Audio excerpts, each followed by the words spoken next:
बिस्मिल्लाहिर्रहमानिर्रहीम। अस्सलाम वालेकुम नाज़रीन, खानाश में आपको अपने शो में लंदन से खुशामदीद कहता हूँ और हमारे साथ मौजूद हैं सीनियर तजज़ियाकार और जर्नलिस्ट हैं इम्तियाज़ गुल साहब। सर अस्सलाम वालेकुम। अस्सलाम वालेकुम इरफान, खैरियत से हैं? God is very kind sir.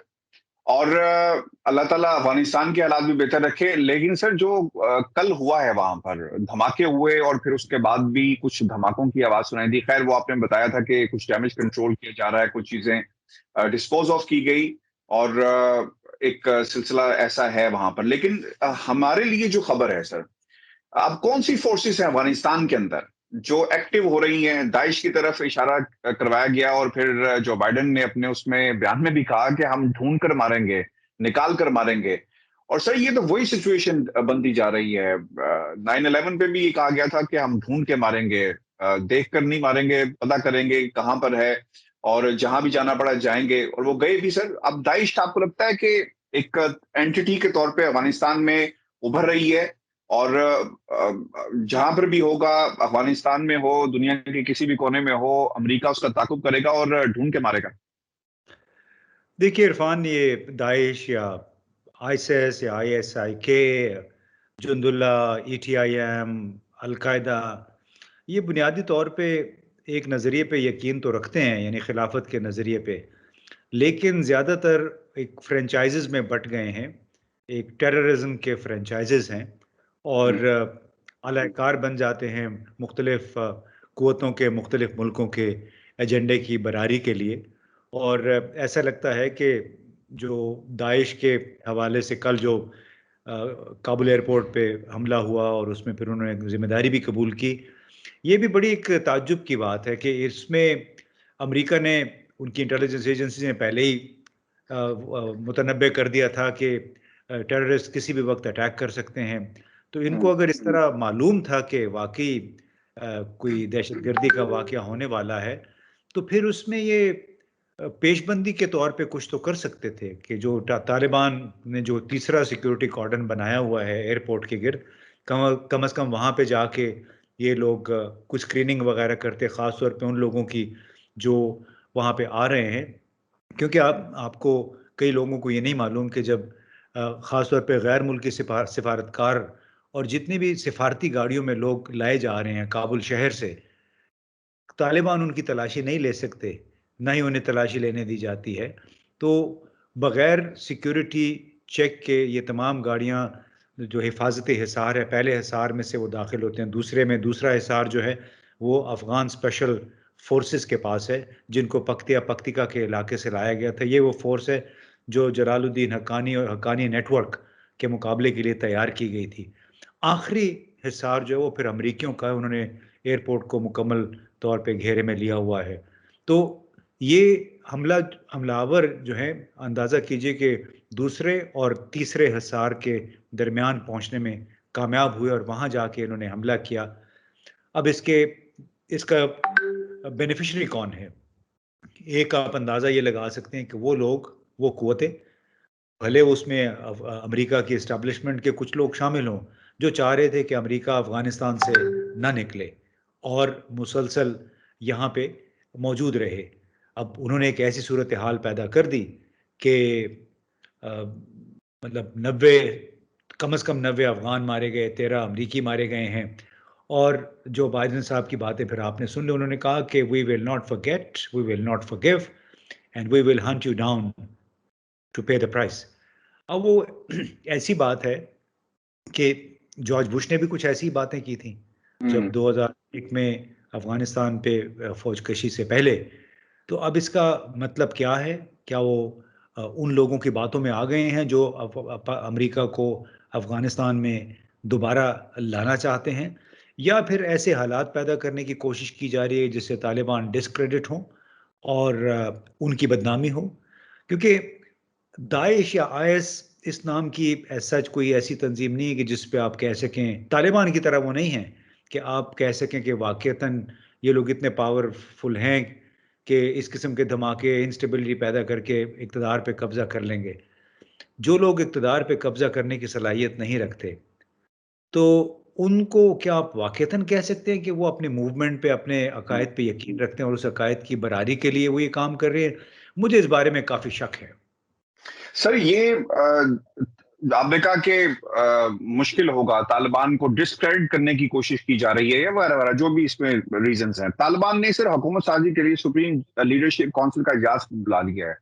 आपको लगता है कि हुकूमत एक वो बनाएंगे, डेफिनेटली बनाएंगे, लेकिन एक मजबूत हुकूमत बनाएंगे जिसके राब्ते होंगे पूरी दुनिया के साथ, जो जिस तरह तकरीरें की गई, जिस तरह प्रेस कॉन्फ्रेंसेस की गई, जिसमें एक वेस्ट के जो कंसर्न्स थे उन्हें एड्रेस किया गया, इसमें कामयाब हो पाएंगे। और खुसूसन अब तो सर डिस्क्रेडिट करने का मामला शुरू हो चुका है, और अगर ये करवाया गया हुआ या किसी ने भी किया, लेकिन सारा जो इसका अगर ये कहना चाहिए कि इसे डिस्क्रेडिट करने की जितनी भी जिम्मेदारी जो है खुद तालिबान पे डाली जा रही है कि जनाब ये, और उधर से भी ब्लेम गेम शुरू होगी कि ये अमेरिका के जेर कंट्रोल एरिया था, ये चेक पोस्ट थी जहां पर बकायदा चेकिंग करनी थी। जी बिल्कुल, ऐसा ही है। आपने शुरू किया था कि हुकूमत साजी अफ़गानिस्तान की तारीख़ में गुज़श्ता 40 बरसों में ये पहला मौका है कि 99% स्टेक होल्डर्स सारे एक दूसरे से इत्तेफ़ाक़ राय कर चुके हैं। तालिबान के जितने मुखालफिन थे वो एक दूसरे से हाथ मिला चुके हैं, हत्ता कि पंजशेर वादी में जहाँ साबिक अव्वल नायब सदर अमरुल्लाह सालेह और अहमद शाह मसूद के बेटे अहमद मसूद ने एक शोरिश बपा करने की कोशिश की। अमरुल्लाह सालेह का तो मालूम नहीं कि कहाँ पे हैं वो, लेकिन अहमद मसूद के साथ बहरहाल हमें बताया गया है कि मुआहदा हो गया है, जिसका ये मतलब है कि पहला मौका है कि शुमाल से जनूब और मशरिक़ से मग़रिब तमाम इलाके तालिबान की पहुँच में, एक ऐसी क़ुव्वत की पहुँच में हैं, जो 20 साल उन्होंने अमेरिका को भी टफ़ टाइम दिया और साथ में उन्होंने सबको गले भी लगा लिया, अपने बदतरीन दुश्मनों को भी उन्होंने माफ़ करने का ऐलान किया है। तो इस सूरत हाल में उनके लिए हुकूमत साज़ी कोई मसला नहीं है। हुकूमत साज़ी की राह में चंद दिन शायद बाकी हैं। वो इसलिए कि तालिबान का ये कहना है कि हमने जिहाद शुरू किया था गैर मुल्की अफ़वाज की अफ़गानिस्तान में मौजूदगी के ख़िलाफ़। जंग हमारी ख़त्म हो चुकी है, मुफ़ाहमती अमल भरपूर तरीके से जारी है। जिहाद अलबत्ता उस वक़्त ख़त्म होगा जब अफ़गानिस्तान से आखिरी गैर मुल्की फ़ौजी निकलेगा। तो जब बिल्कुल वो ठीक है निकल जाएगा तो उसके बाद जाके मेरा ख़्याल है ये अपनी हुकूमत का ऐलान करेंगे। सर। ये ठीक है, आप जो बात कर रहे हैं बिल्कुल इसमें एक वजन है, एक पर्सपेक्टिव है। अ, अब क्या होगा, पाकिस्तान कहाँ पर स्टैंड करता है, क्योंकि इस्लामाबाद में आप जहाँ बैठे हैं बहुत सारे होटल्स जो हैं वो खाली करवा लिए गए हैं, वहां से लोगों को निकालने का एक मामला है, अमेरिका राब्ते में है, दुनिया की बहुत सारी कुव्वतें राब्ते में है। सर क्या हो क्या रहा है, इस्लामाबाद से क्या खबर है इनखला के हवाले से, और पाकिस्तान कैसे सपोर्ट कर देखिए रहा है? देखिए इरफ़ान, पाकिस्तान ने तो बहुत अच्छी सपोर्ट की। कुछ 7-8 हज़ार गैर मुल्कियों को इस्लामाबाद वो लेके आए हैं काबुल से, अब खुसूसी परवाज़ों के ज़रिए। आज रात मज़ीद कई सौ अफराद इस्लामाबाद पहुँच रहे हैं। एक तरफ से ये बहुत अच्छा इक़दाम कर रही है पाकिस्तान की हुकूमत कि फ़ैसिलिटेट कर रहे हैं, क्योंकि अपीलें आ रही थी कि हमारे लोगों को आप वहाँ से बचा के लाएँ। दूसरी तरफ जो आपने होटलों की बात की, तो बड़े जिस तरह माज़ी में कई मामलात हमने बड़े भद्दे तरीके से किए, जो अच्छा काम भी था उसकी वजह से बदनामी ज़्यादा हुई, अच्छाई हमारी कम हुई। अब इस्लामाबाद के तमाम होटल फ़ौज के अमलन सुपुर्द हो गए हैं। हम्म। उसमें जितने लोग थे सबको निकाल दिया गया है, जितनी रिज़र्वेशंस हुई हुई थी अ, हम्म। वो मनसूख कर दी गई हैं। हमारा अपना एक प्रोग्राम था, कल परसों होना था, उसके लिए हमने पाकिस्तान भर से 48 नौजवान बुलाए हुए हैं, लड़के-लड़कियाँ मुख्तलिफ़ यूनिवर्सिटियों से। अब आधे पहुँच गए थे, उनको कहा गया कि कल आप 12 बजे तक ये होटल खाली कर दें। बाकी जो हैं 27-28 लोग जो हैं, वो बाहर इस वक़्त होटलों में, मैं रात के 10:15 बजे हैं, तो बाहर होटलों के खड़े हैं, पुलिस ने रास्ता रोका हुआ है और उनका ये कहना है कि चूँकि अफ़गानिस्तान से मेहमान आ रहे हैं, लिहाज़ा तमाम होटल और गेस्ट हाउस उनके लिए रिज़र्व कर दिए गए हैं। तो ये हमारे मुल्क में गवर्नेंस का तरीका है कि आप किस तरह एक हुक्म के ज़रिए, आर्मी के एक हुक्म के ज़रिए पूरे इस्लामाबाद के होटल उनके हवाले कर दिए गए हैं, बगैर ये सोचे हुए कि लो हमने तो, जैसे हमारा एक प्रोग्राम है, इस तरह के और बड़े प्रोग्राम होंगे, 6-6 महीने, साल-साल पहले तय तय हुए होते हैं, और हमारे ये प्रोग्राम का मिसाल के तौर पे प्रोजेक्ट का आखिरी हिस्सा था, जिसको कहते हैं कल्मिनेशन। उसमें अब हम 4 घंटों से इस मामले में फंसे हुए हैं कि किस तरह 48-49 बच्चों को कहीं पे अकोमोडेट करें, पिंडी ले जाएं उनको। तो ये पाकिस्तान के एक तरफ बहुत अच्छा काम किया, सपोर्ट कर रहे हैं, दूसरी तरफ अपने लोगों के लिए मसाइल खड़े कर देते हैं। पहली अफ़गान जंग में भी ऐसे ही हुआ कि ऐसी पॉलिसियाँ अख्तियार की कि हम अमेरिका के करीब तो हो गए, लेकिन उसकी वजह से अंदरूनी मुल्क बहुत सारे मसाइल पैदा हुए। छोटी-छोटी बातें हैं, लेकिन इन छोटी-छोटी बातों का असर बहुत होता है। आप अंदाज़ा लगाइए कि 50 बच्चे अगर कहीं मुल्क भर से आए हुए हैं, वो क्या सोचेंगे कि हमारा किस किस्म का मुल्क है कि बाहर से आने वालों के लिए हमें उन्होंने सड़क पे फेंक दिया है। तो ये एक बड़ी इस लिहाज से अफसोसनाक सूरत हाल है। बाकी पाकिस्तान का खदशा ये है कि हो सकता है इसके खिलाफ कोई पाबंदियां लगें, हो सकता है पाकिस्तान के ऊपर से अब दोबारा हमलों की तैयारी हो रही हो अफगानिस्तान में उन ठिकानों पे जहाँ पे उनके ख्याल में दाइश या आईएसआईएस के लोग रह रहे हैं। तो कोई अच्छी सूरत हाल पाकिस्तान के हवाले से नहीं है। पाकिस्तान ने काम तो बहुत किया हुआ है, जैसे आपने फेंस भी लगा दी, पुलिस इंटेलिजेंस उनके दरमियान राब्ते बहुत मजबूत हैं पहले से बहुत ज़्यादा, यानी 20 सालों में पाकिस्तान की सिक्योरिटी अपरेटस ने बहुत तरक्की की है। लेकिन जहाँ तक गवर्नेंस का मामला है, वो हमारा बस लेकिन वैसे का लेकिन लेकिन सर, एक बात तो हमने तो दुनिया के प्लेटफॉर्म पे ये बात कही है कि हम किसी की भी जंग का हिस्सा नहीं बनेंगे। अगर दाइश किसी ने ताकुब करना है तो वो अफगानिस्तान में जाकर करे, हम क्यों उसका हिस्सा बने या प्लानिंग क्यों करें या उसकी प्लानिंग का हिस्सा क्यों बने। और सर, अब ये तो तालिबान का अपना मसला है, अफगानिस्तान का अपना मसला है, उन्होंने अपनी सिक्योरिटी को बेहतर करना है, हुकूमत वो बना रहे हैं, पाकिस्तान नहीं बना रहा सर। और फिर इसमें ये भी जरूर ऐड कर दें, मैं ये भी जानना चाहूंगा सर, स्टेक होल्डर था भारत, भारत की इन्वेस्टमेंट थी सर, भारत का क्या होगा। अब नई हुकूमत जो बनने जा रही है, भारत के साथ किस तरह के रवाबित रखेंगे, ये एक बहुत ही इंपॉर्टेंट चीज है। देखिए, उसमें पाकिस्तान ने 2011-12 में एक मुआहदा किया था अमेरिका के साथ ओवरफ्लाइट का। ओवरफ्लाइट से ज़ाहिर है हम नहीं रोक सकते। पाकिस्तान एक छोटा मुल्क है, मुआशी मसाइल का शिकार है, महदूद वसाइल हैं। बैन अवी बरदरी के रुकन के तौर पे अगर रहना है, तो जो अक़वाम मुत्तहिदा की सतह पे जो कमिटमेंट पाकिस्तान ने की हुई हैं, वो पूरी करनी पड़ेंगी, उससे आप नहीं रोक सकते। दूसरी बात ये है कि जो B-52 बम्बार तैयारे अगर अफ़गानिस्तान जाते हैं, तो पाकिस्तान के कोई भी हथियार की तो पहुँच ही नहीं है उस वक़्त वहाँ तक। लिहाज़ा पाकिस्तान अगर मना भी कर दे, तो B-52 बम्बार तैयारों को तो पाकिस्तान नहीं रोक सकता।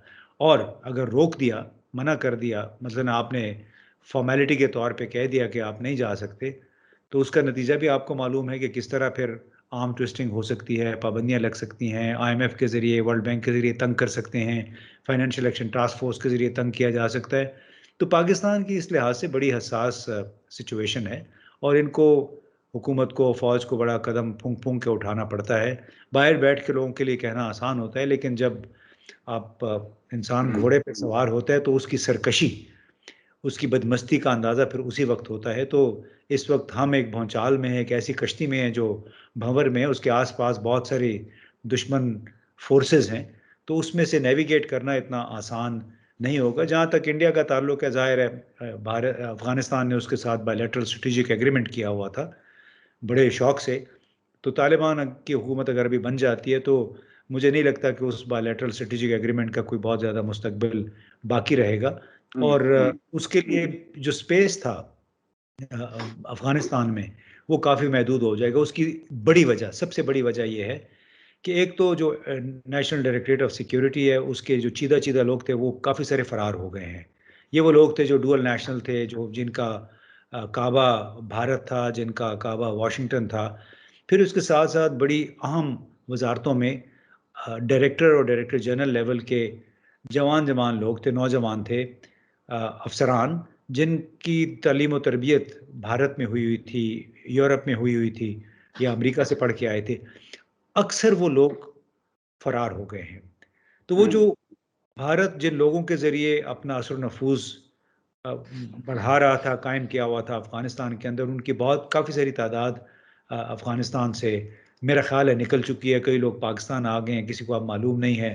तो वो भारत जो कि अशरफ गनी के साथ खड़ा रहा, जिस बुनियाद पे खड़ा रहा, वो बुनियाद मेरा ख़्याल है काफ़ी हद तक अब हिल गई है।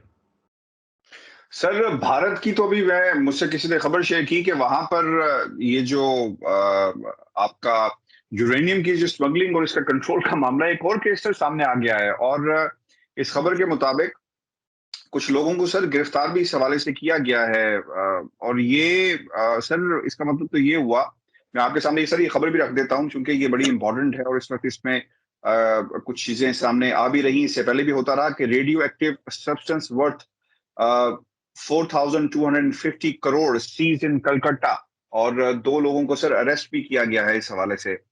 तो सर इसका मतलब तो ये हुआ कि ये पहला मौका नहीं है जब इस किस्म की चीज सामने आई है। इससे पहले माजी में भी ये जो यूरेनियम की स्मगलिंग है, रेडियो एक्टिव मटेरियल है, इसकी स्मगलिंग के हवाले से खबरें आती रही हैं। 1994 में भी हुआ, 2004 में भी, 1998, 2009, 16, 18 और 2021 में भी इससे पहले ये वाकयात हो चुके हैं। सर भारत में यूरेनियम की स्मगलिंग कैसे देखते हैं? कितना सिक्योर है भारत? वहां तो खैर लोग महफूज नहीं है, या तो यूरेनियम भी महफूज नहीं है सर। देखिए, मैंने ये गिनती की थी तो कम से कम कोई 14 या 15 वाकयात इस किस्म के हो चुके हैं भारत में गुज़िश्ता 10-12 बरसों के दौरान। हर दफ़ा मकामी अखबारात में तो चीज़ें छप जाती हैं, लेकिन वो लोग जो भारत के शहर में गिरफ्तार हैं, वो यूरोप में और अमेरिका में, उनको ये चीज़ें नज़र नहीं आती हैं।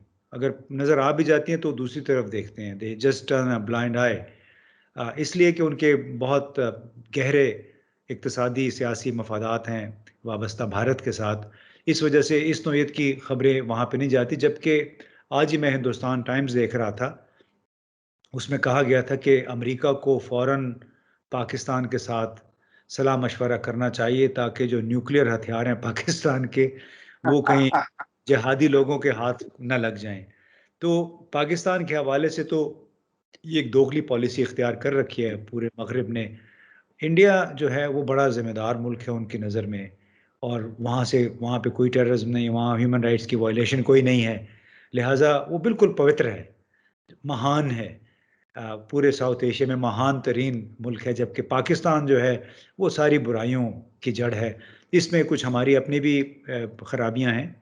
अपने हमारे जो लोग हैं, हमारे सिफारतकार हैं, उनकी मैं समझता हूँ काफ़ी कमज़ोरी है कि जब जो काम उन्हें करना चाहिए था, वो यूरोपियन यूनियन डिसइन्फॉर्मेशन लैब ने किया, जो कि पिछले साल दिसंबर में रिपोर्ट सामने आई जिसके तहत इंडिया इस 550 वेबसाइट्स और न्यूज़ आउटलेट्स को स्पॉन्सर कर रहा था। एनजीओज़ 8-10 बड़ी एनजीओज़ थी, हम्म। ब्रसेल्स में बेस्ड थी, जेनीवा में थी, न्यूयॉर्क में थी, जिनको अब बज़ाहिर फंडिंग हो रही थी इंडिया से। तो इसमें हमारे जो मैं समझता हूँ पूरा जो वज़ारत ख़ारिजा है, हमारे जो इंटेलिजेंस इदारे हैं, ये उनकी काफ़ी कोताही, काहिली इसमें शामिल थी कि 10-15 बरस तक भारत ने पूरा एक नेटवर्क खड़े किए रखा जिसके ज़रिए मुसलसल पाकिस्तान बदनाम होता रहा। और आप कांग्रेस में चले जाएँ, आप लंदन, हम्म। ब्रसेल्स चले जाएँ, हर एक की ज़बान से वही मोती झड़ते हैं जो उनको नई दिल्ली से तोहफ़े में दिए जाते हैं। तो ये एक बदकिस्मती है पाकिस्तान की, उसका काउंटर हम नहीं दे सके, मुखालिफ बयानियाँ आपने हम नहीं आपने दे, तो बहुत बुराइयाँ हैं। सर आपने तो बड़ी आसानी से कह दिया सफारतकार, और ये सर ये सियासतदान भी तो यही करते हैं। आपने यहाँ लंदन में मुलाकातें सर होती हुई नहीं देखी? वो लोग जो भाग गए, अपने मुल्क से भाग गए, अपनी आवाम को छोड़कर भाग गए, उनसे ये मुलाकात नवाज शरीफ साहब यहाँ पे करते रहे। और फिर दूसरी बात ये है कि इतने बड़ी डेवलपमेंट सर खत्ते में हो रही हैं, पाकिस्तान के सर सियासतदानों ने इस पे बात ही नहीं की, ऑपोजिशन ने कोई पॉलिसी नहीं बताई, कुछ काउंटर ही कर लेते चले, कीड़े ही निकाल लेते। वो तो ये कहते हैं कि जनाब आपने भारतीय पोर्टल से तस्वीरें चोरी करके हुकूमती कारकर्दगी बता दी। तो सर ये तो हमारी ऑपोजिशन का हाल है। तो सर हमारी ऑपोजिशन क्यों सोई हुई है? सफारतकार तो चले किसी न किसी की लाइन पर होते हैं, लेकिन ऑपोजिशन जिन्होंने जिन्होंने काउंटर करना होता है, जिन्होंने मुल्क की पॉलिसी को चलाना है या एक गाइडलाइन देनी है, शैडो करना है, सर वो तो सोए हुए हैं। जी, सोए भी हैं, उनकी तरजीहात भी कुछ और हैं। और उसमें देखिए ना कि जिन लोगों ने भारत के वज़ीर-ए-आज़म को ख़ुसूसी दावत पे बुलाया अपनी are you there? Yeah, I'm there, I'm there, listening. देखिए जी, ये हमारी ऑपोज़िशन की तो शायद वो तरजीहात शायद मुख्तलिफ हैं, इसलिए कि वो लोग जिन्होंने नरेंद्र मोदी को, भारतीय वज़ीर-ए-आज़म को चुपके-चुपके अपने घर बुला लिया लाहौर, बाकायदा दावत पे बड़े तोहफ़े-तोहाइफ़ का एक्सचेंज भी हुआ। वो बैठ के मौजूदा हुकूमत को, मौजूदा एस्टेब्लिशमेंट को कह रहे हैं कि इन्होंने कश्मीर का सौदा कर दिया। तो वो मैं तो अक्सर इनसे सवाल पूछता हूँ, शायद इसीलिए मुझे पसंद भी नहीं करते कि आपने ये काम किया था, अगर आपकी अभी हुकूमत होती, तो क्या आपने कश्मीर पे या भारत पे लश्करकशी कर लेनी थी? भारत हुँ, को आप कैसे वो जो काम उसने किया, क्योंकि उसने जो काम किया उसमें बैन-अल-अक़वामी बिरादरी यानी बड़े मालिक बिल्कुल उसके साथ हैं, उन्होंने चूँ तक नहीं की। सिर्फ़ हुकूक इंसानी के हवाले से तमाम मालिक बात करते रहे। चीन ने थोड़ा वावेला मचाया था, लेकिन बाकी तो उन्होंने कोई बात नहीं की। सो हमारी ऑपोज़िशन वो नैब का भी शिकार है, नैब की वज़ह से भी खामोश हैं। बाकी आपको ज़्यादा बेहतर पता है, आपके करीब लोग रहते हैं, जिनकी सर यहाँ पे तो सर शादी सीजन चल रहा है और शादी की तस्वीरें भी आ रही हैं। शादी अभी तक चली जा रही है। जुनैद सफदर को सर लॉन्च कर दिया गया है और लोग ये कहते हैं, मैं जाते-जाते एक जुमला आपसे साथ भी शेयर कर लूँ, अपने व्यूअर्स के साथ भी। सर ये हकीकत बात, लोग ये कहते हैं कि ये शादी थी। मैं ये कहता हूँ कि भाई ये लॉन्च किया गया है। जुनैद सफदर को दुनिया में लाया गया है, बताया गया कि जनाब ये है फर्जंदे मरियम और आइंदा का आपका मुस्तकबिल का लीडर ये होगा। सर हुकूमत तो इसी खानदान में रहनी है। अगर बिलावल नहीं जाता तो आसफा चली जाती है। ऐसे ही है सर, जरदारी साहब अगर अस्पताल में बैठे हों तो इसी तरह ये खानदानी मरूसी सियासत जो है वो चलती रहती है और ये इसी तरह चल रही है। व्यूअर्स, ये हमारा शो था। कमेंट जरूर भेजिएगा, चैनल को सब्सक्राइब करना मत भूलें। मुझे और इम्तियाज साहब को इजाजत दीजिए। अल्लाह ने के बाद।